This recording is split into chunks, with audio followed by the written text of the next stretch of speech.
Guys, welcome back. This is BitsBeTrippin, and I am Carter. This is like 2 different interviews, but we are with Nicehash. We're at Mining Disrupt. I've been looking forward to this interview.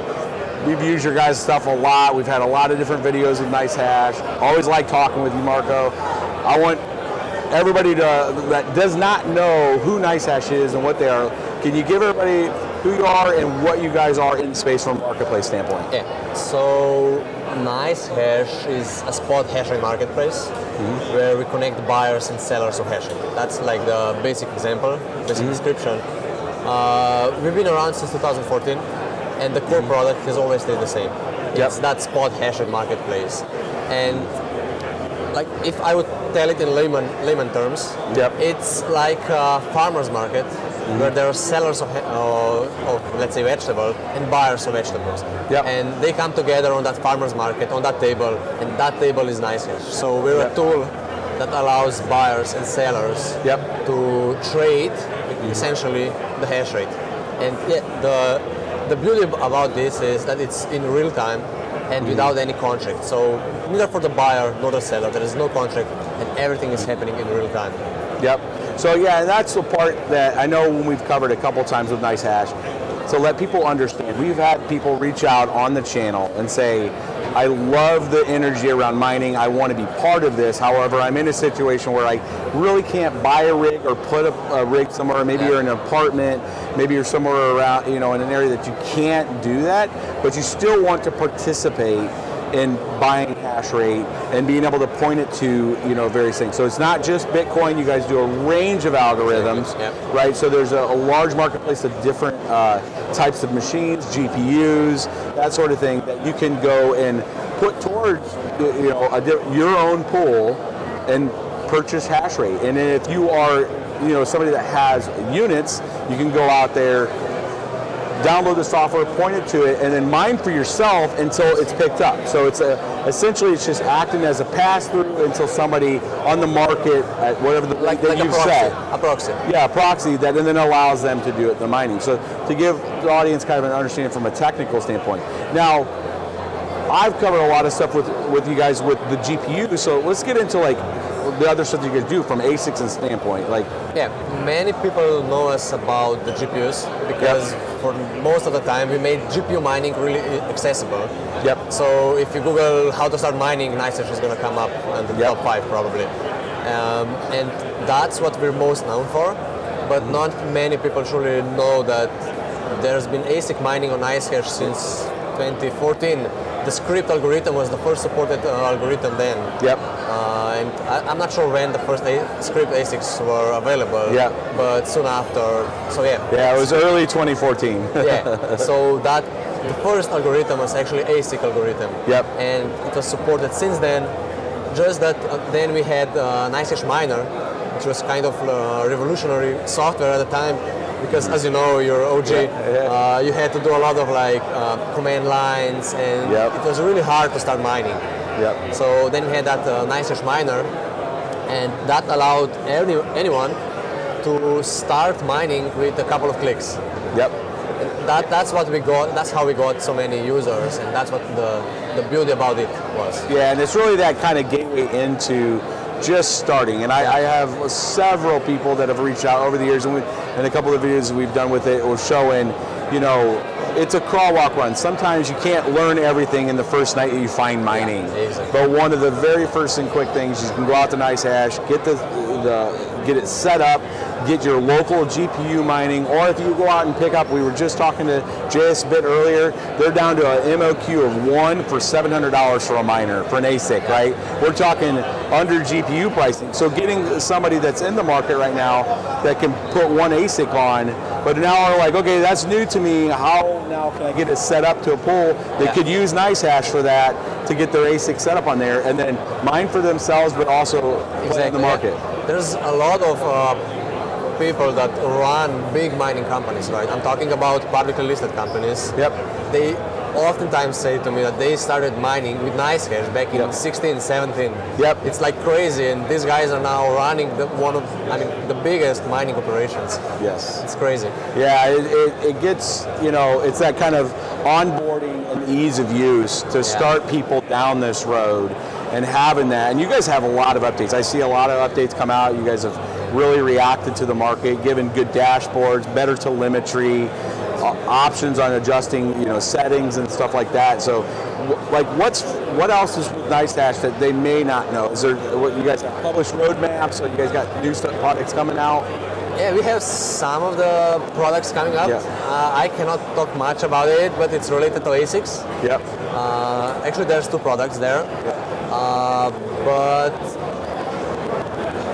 that would be probably the biggest. I'm trying to get in, my dudes. I'm trying to get in. I tell you, you always got to try to pull out the next new thing out there that's coming out there. But sorry. It's all good. I was loaded. It was loaded. I was trying to get it from. No, but one of those things that we want to make sure that people understand is if you're new, and there are, in a bear market and bull, you both have new users always finding ways to get in and start to use, get into the market when it comes to either buying Bitcoin or participating in that. And really around there, Nicehash gives you that opportunity on being a participant. And not just if you own a piece of equipment, right? You can be the other counterparty renting the hash power with your Bitcoin and then participating in that. I would like to point out that spot Hashrate marketplace, Nicehash, is not a cloud mining platform. Correct. Because there was a lot of misunderstanding that, cloud mining has this, many people think cloud mining is scam or like they're going to lose money, but we're a different kind of service provider.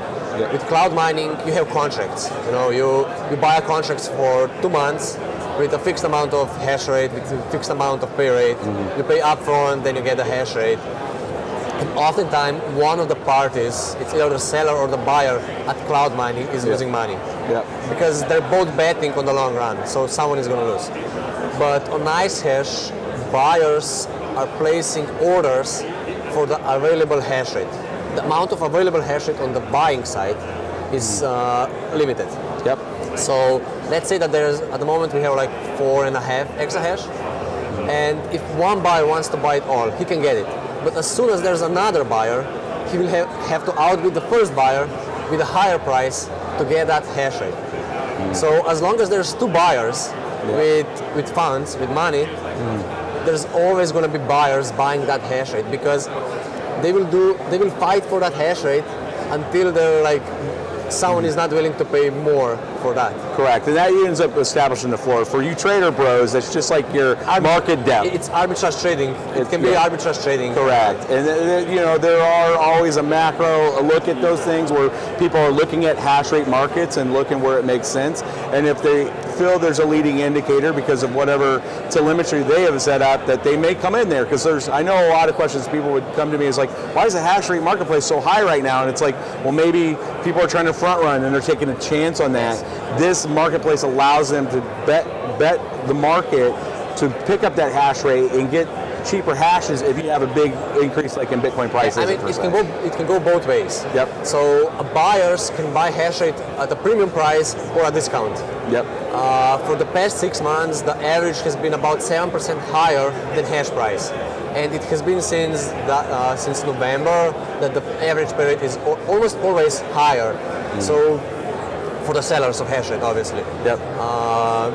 And the reason behind that is because we're an open market. There's buyers competing for that available hash rate. There might come one really determined buyer that really wants the hash rate. Yep. So let's say that I really want the hash rate to confirm one block.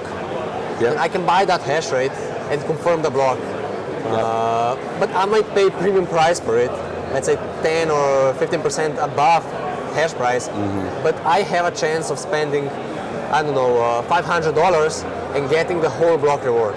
Yes, so you're really taking that chance on winning that block, and in Bitcoin's case, that could be $150,000. Exactly, yeah. And the people that will maybe sometimes also play, a market hash rate. I've seen some local friends give like cards out with like being able to buy some hash rate for one of their friends to try to get them in, and give them that experience, right? So like For you bros looking for something to give the friend that has everything, let's get them some hash rate on Nicehash. Use it as a gift. It gets it kind of orange pills them, lets them understand on how to do hashing works.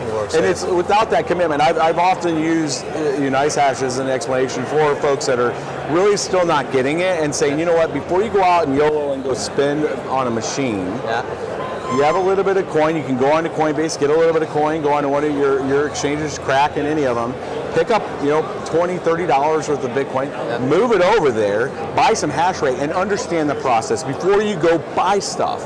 This gives you an ability to buy a near market rate of the hash rate to get the output from the pool and understand how things work. Try the water before jumping. Try it before you go buy hardware and invest in infrastructure and all that other stuff. Yeah, exactly. This is a perfect spot for that, especially all the way up through we've had capital companies call us, finance companies call us about doing big build outs, and I'm like, one of my first questions on the screening side is, how much do you know about cryptocurrency? Do you understand how hashing works? You guys see the buzz, but let's do a call walk run. That's much easier for me to work them through setting up something on Nicehash, let them understand payout structures.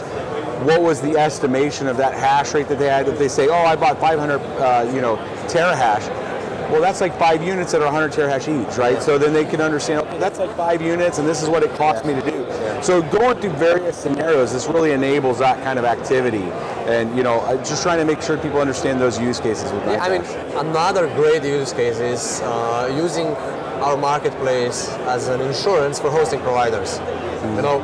There might be, for example, if I'm a hosting provider and I'm obligated to provide 100 petahash to my client.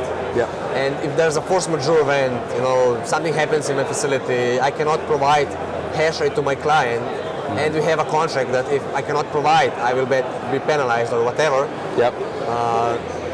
Then I can buy hash rate in a matter of seconds once the farm goes down through our API.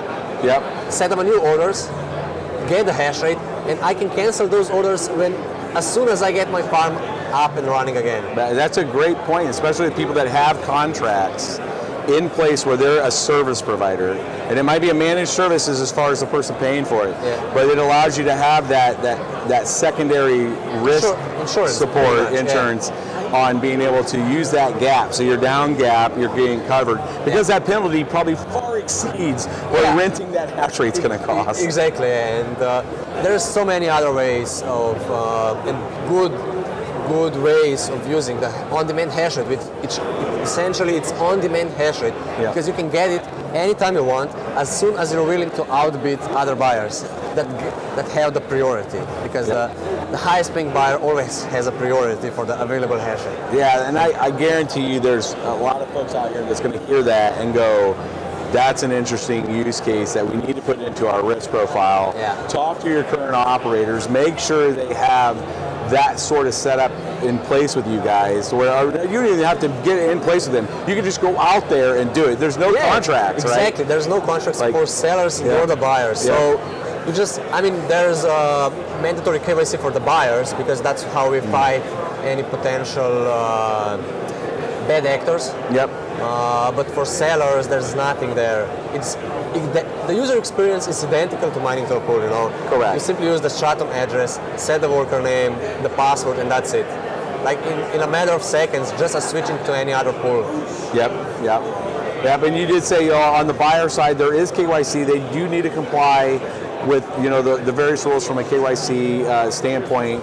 And again, for bad actors, that could be for a range of things. People that are trying to nuke a coin or something by buying hash rate and causing damage. I know Ergo went through some stuff, but they also were able to recover. This is a pretty big example of a chain that had I wouldn't call it a fatal flaw, but it had a discovery that if you have a lot of hash rate on it and the difficulty adjusts, and then now it's kind of to where it's going to take a long time for it to get to the next block, they were able to bring some hash rate online, get their hard fork that was in place to be able to fix that, and this was a perfect option where you didn't have to go through long contracts and lots of discussions. It was a quick decision and rapid. Nobody would want to mine on an Ergo at the time, because it wasn't profitable.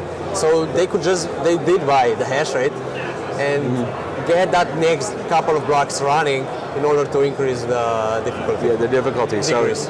it's really a good thing to have that as a service out there for those kind of situations, especially newer and up and coming chains that are trying to really bootstrap and don't really have that size of pie yet to be even to get their word out and show that the chain is moving and stuff, using that GPU hash power to be able to get those chains started, and then some of the ASIC hash power. Even the pools can use Nicehash, as for example, if there's a new pool starting up, they can use Nicehash to first of all test the performance of their server, and secondly get those first couple of, let's say, petahashes or exahashes to their server, and they can actually make money on it if they know how to. If they know how to get the price under hash price, they can make money from that hash rate. Yes.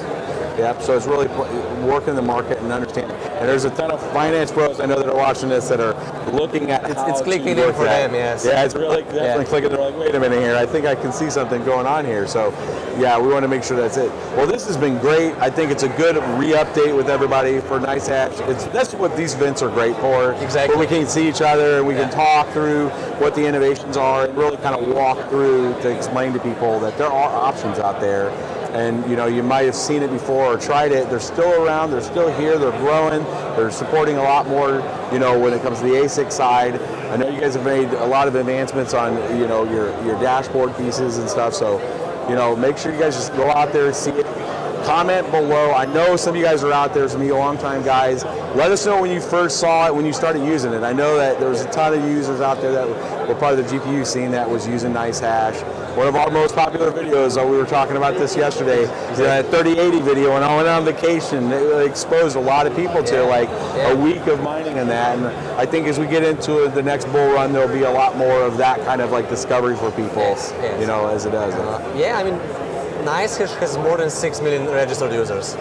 So think about, for majority of them, Nicehash was the first contact with mining and Bitcoin in general. Yep. So we did a lot of help with the adoption. Yep. So yeah, that's awesome. Well, Marco, it's been real, man. It's been good. I'm glad that we were able to sit down and have this discussion. And guys, let us know down in the comments below. Peace, my dudes.